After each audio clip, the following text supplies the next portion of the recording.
probably should have waited. I was going to use the bathroom, but we're good.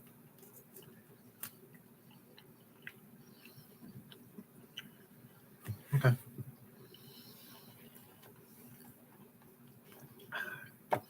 Where were we, right? Look at me. Okay. All right, let's get a good posture here, actually. Come on. Alrighty.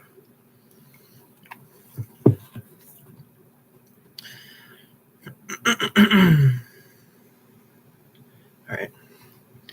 Eventually, through silence, complicity, and inaction, he allows Timon to advance unimpeded toward doom. This is the role we might indeed attribute to the modern cynic, who is silently complicit in the social, political, and environmental catastrophes he or she bemoans. Still, the modern cynic is perhaps not as willfully, consciously, and intentionally involved in the process of decline and as Epaminondas appears to be. Oh, shoot.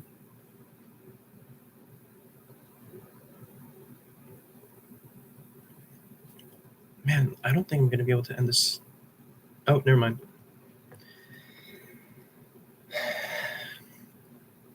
A slightly different emphasis has been given in relation to King Lear, where Shakespeare does not denounce cynicism, but he demonstrates the complexity of its composite character.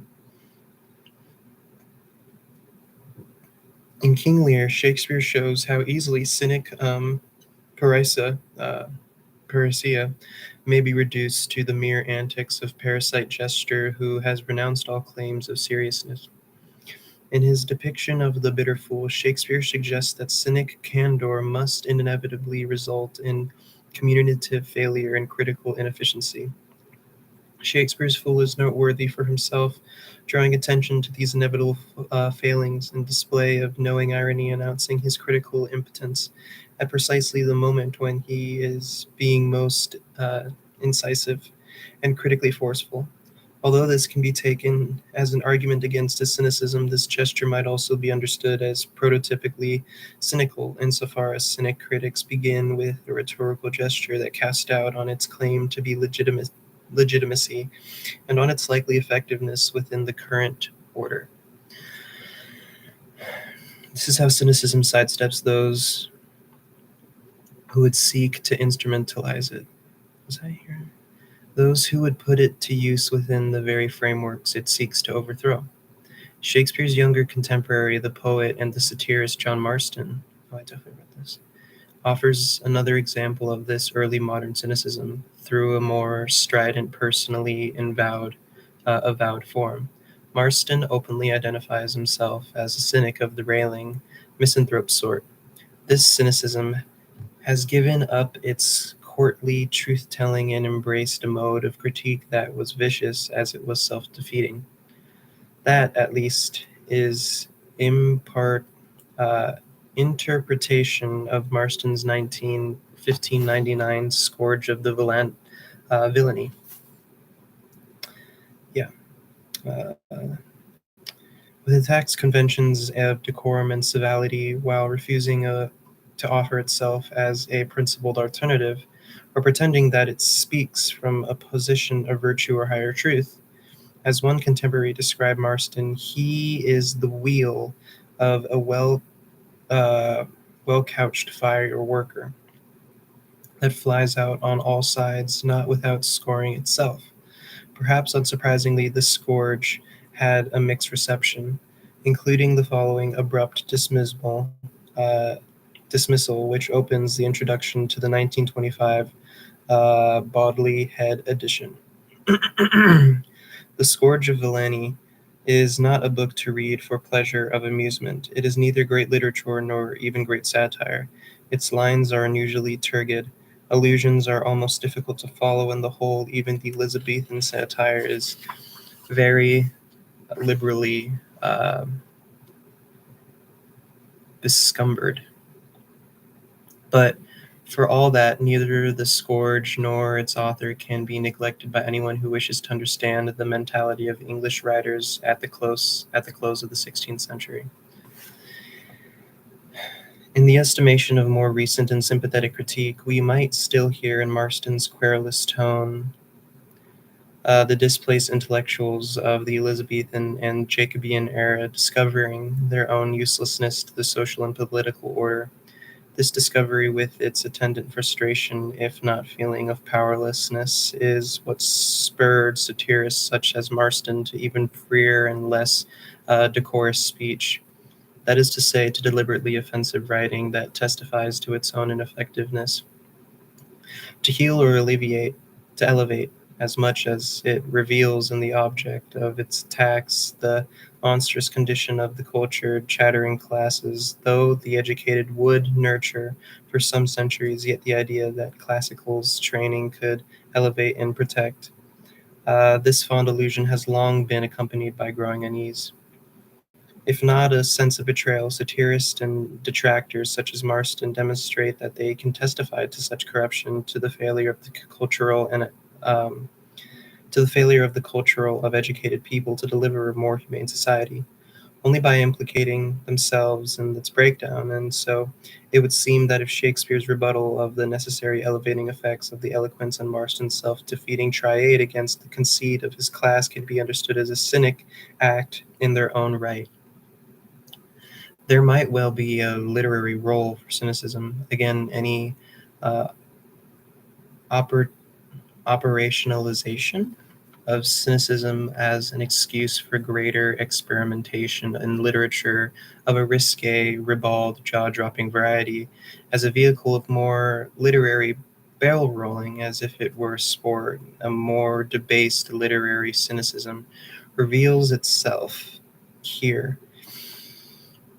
And the scourge most of all as it proceeds to bite its own tail. Chapter 6, fantastic. Or we just finished chapter 5.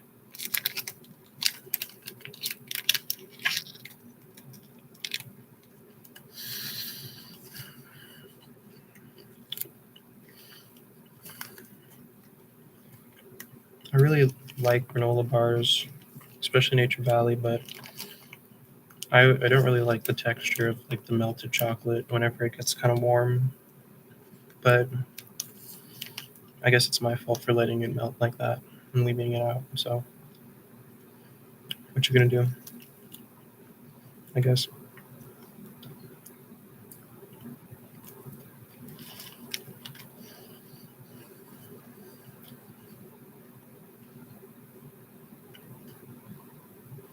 Facts. Atkins bar, man. I don't think I've ever had an Atkins bar before.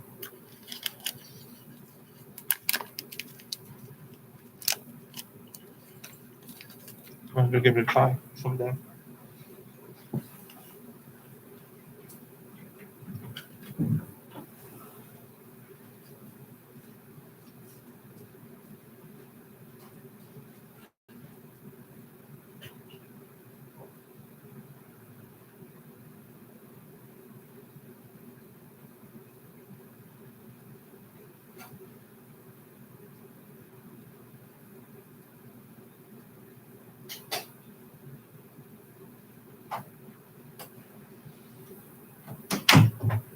Shoot. Got ants in the bathroom. I'm gonna need to take care of that after this. It's my fault for throwing food away in the trash can. I don't know. Gonna have to switch out the bag. Cookie dough? Ooh, strawberry cake. Cookie dough sounds good. I think maybe one day, if I've ever seen a grocery store, I'll give it a purchase. But yeah, I guess there's a hole in the baseboard or something in the bathroom because there's been ants. But obviously, since there's food in there, yeah, I'm gonna have to deal with that. All right, let's continue.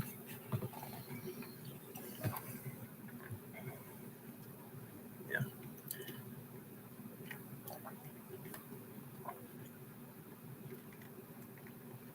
This is fine to put here, right? Chapter 6, Unchain the Sun, Enlightened Philosophers and Libertines.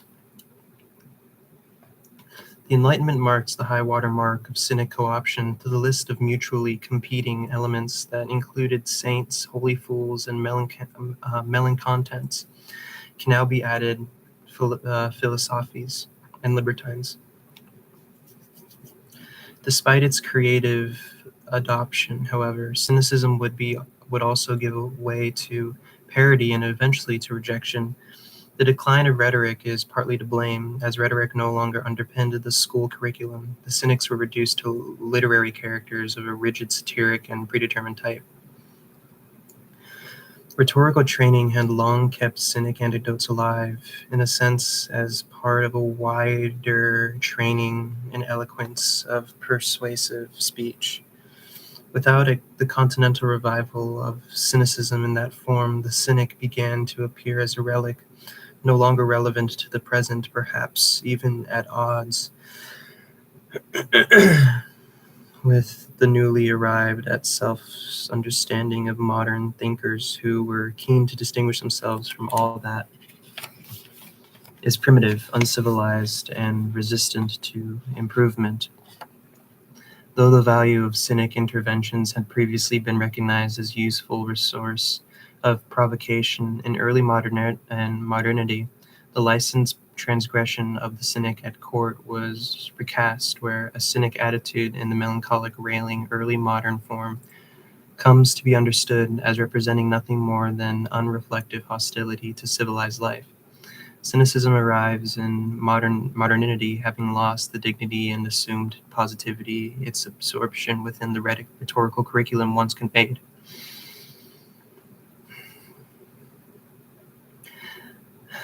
As such, it could be ignored by modern curricula and subsequently marginalized by modern historians of philosophy as irrelevant, with the declining influence of cynicism as a philosophical and traditional and literary tradition.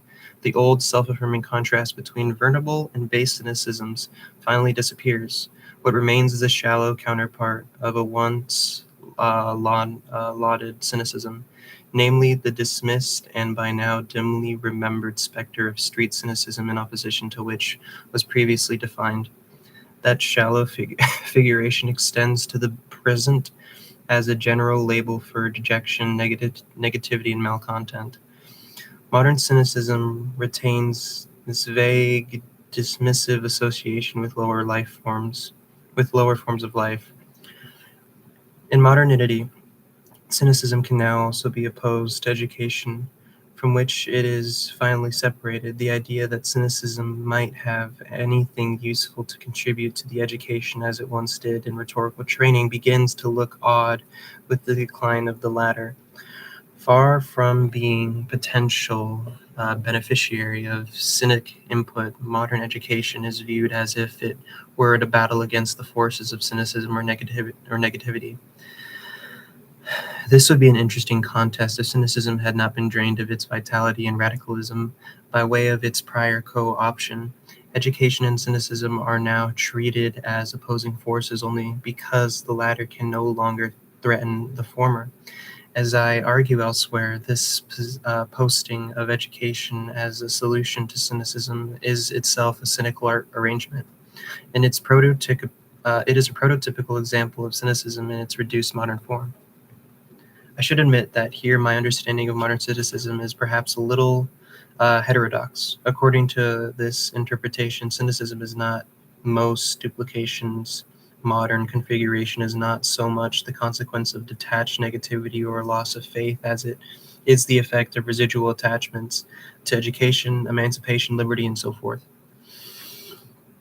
Pervasive and well protected, this cynicism is produced for the love of education and the educated person, for the love of what educated people represent.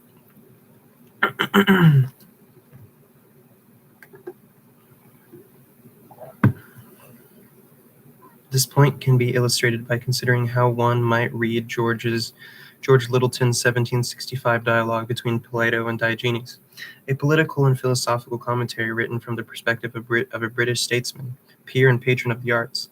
In that dialogue, so it has been argued, modern cynicism is represented in a traditional form.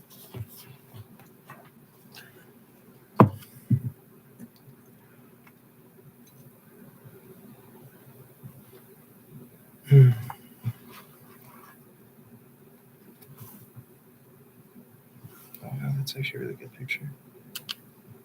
Yeah.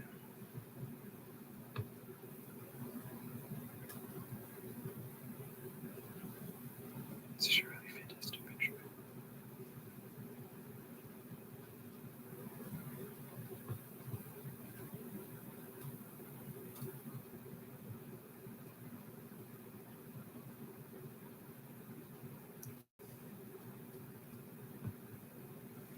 Really good picture.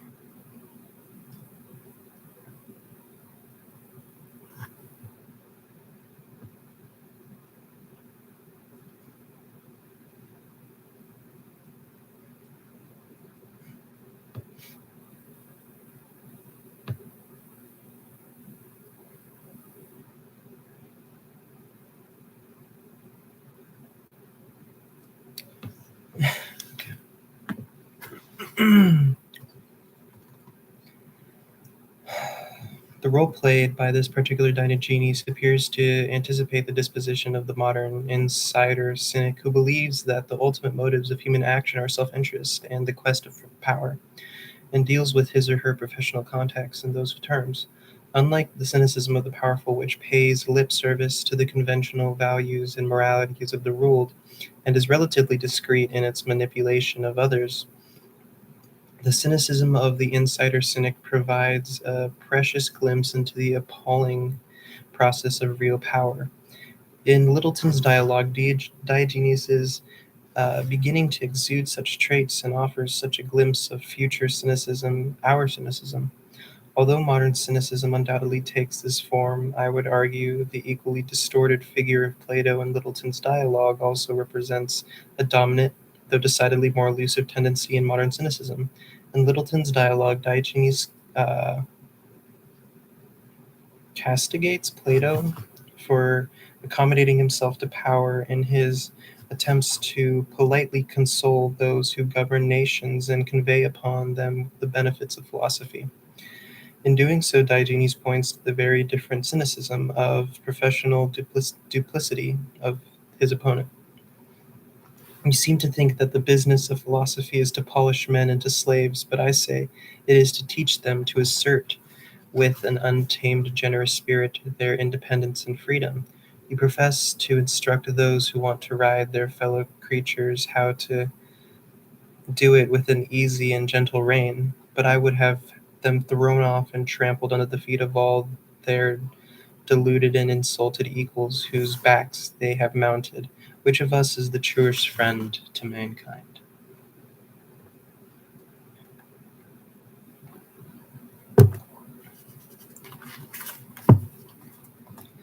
From Plato's perspective, his politeness is merely strategic and instrumental for his larger philosophical aims, where an honest and prudent compliance is simply the best way for a philosopher to intervene effectively into the lives of others.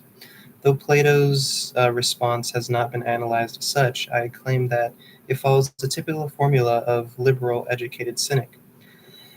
This is the self-deluding, ennobling dream of the university academic in particular, who is forever strategic in his or her interventions, arguing that it is necessary and prudent to consort the government and other influential agencies in the hope that such careful maneuvering will help loosen the reins of power. It is the logic of their situations, academic compliance with agencies and systems they are otherwise professionally trained, no doubt, to doubt. This species of academic liberal-minded cynicism is hard to spot, since it is cloaked by good feeling and claims to beneficence, to benefit. I don't know, to beneficine. Its status is also built rather oddly on its own disavowal of other more obvious cynicisms. It is based on the assumption, first of all, that the modern cynicism is a feature of outright hypocrisy or lack of faith, or second, that it is a product of disempowerment. It has been argued that during the process of its early modern vernacularization, the educated elite would indeed at times associate cynicism with the insurrectional potential and dangerous stupidity of the herd. This was perhaps itself a crucial translation point, where the educated at their most hopeful began to deny their association with what is today rather dismissively called mass cynicism. Education in the modern sense, a universal enabler is, if not human right, can now be seen as its anecdote, or as its antidote.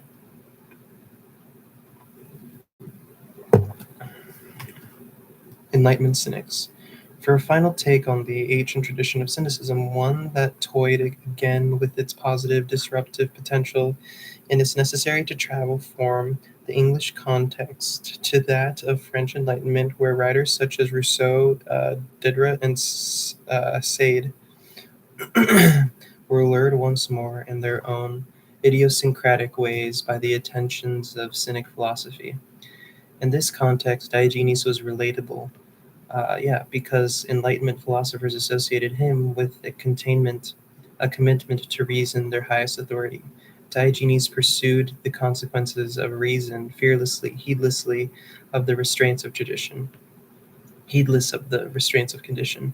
It is argued that this reading formed the basis for the Enlightenment philosopher's sympathy for the Cynic.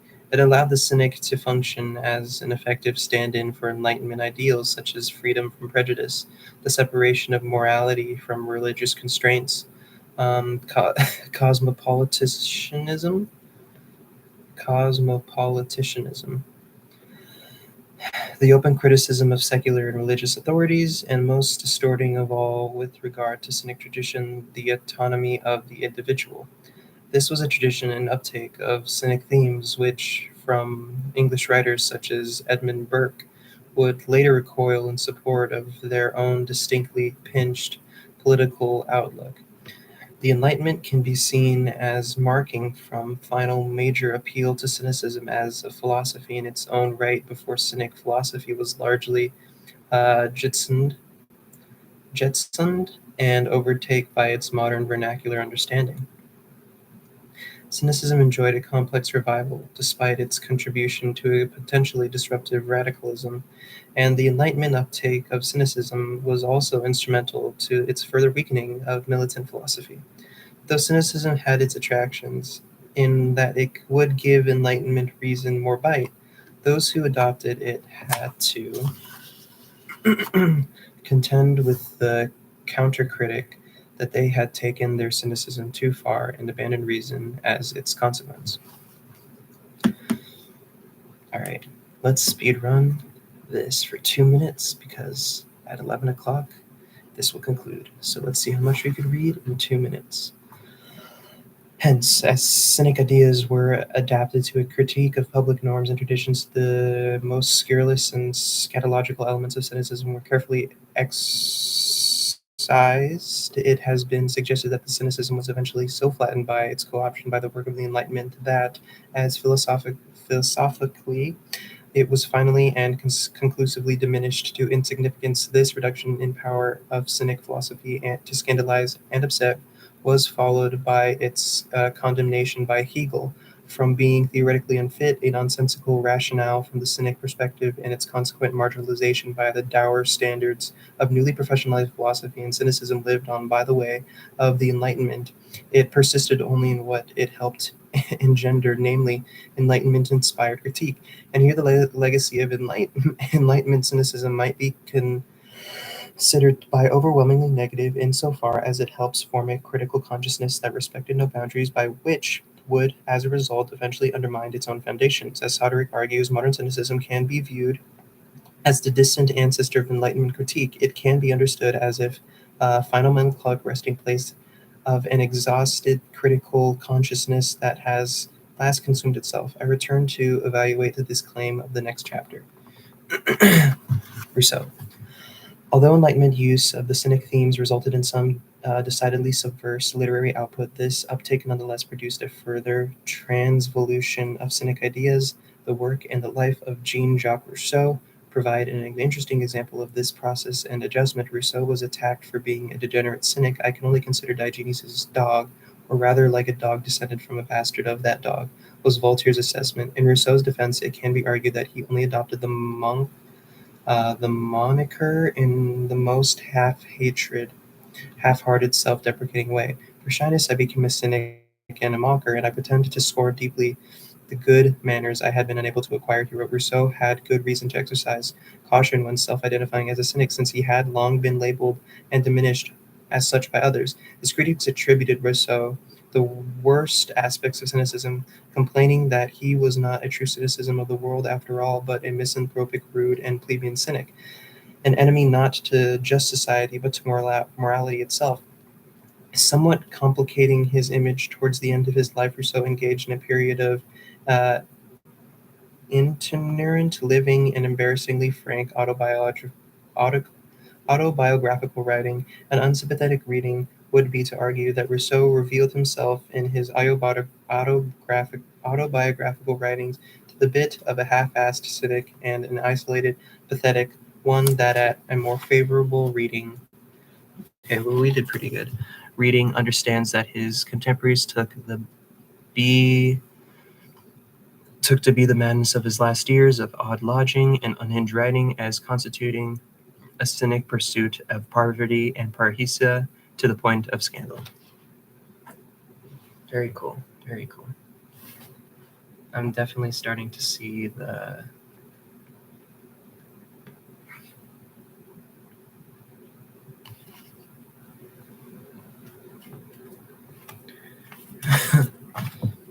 what? I'm definitely starting to see the at least modern forms of cynicism in here, so that's cool. I'm definitely starting to see the what I considered cynicism, or when I thought of the word, and that's what I thought. So, thank you for watching, and I will see you later.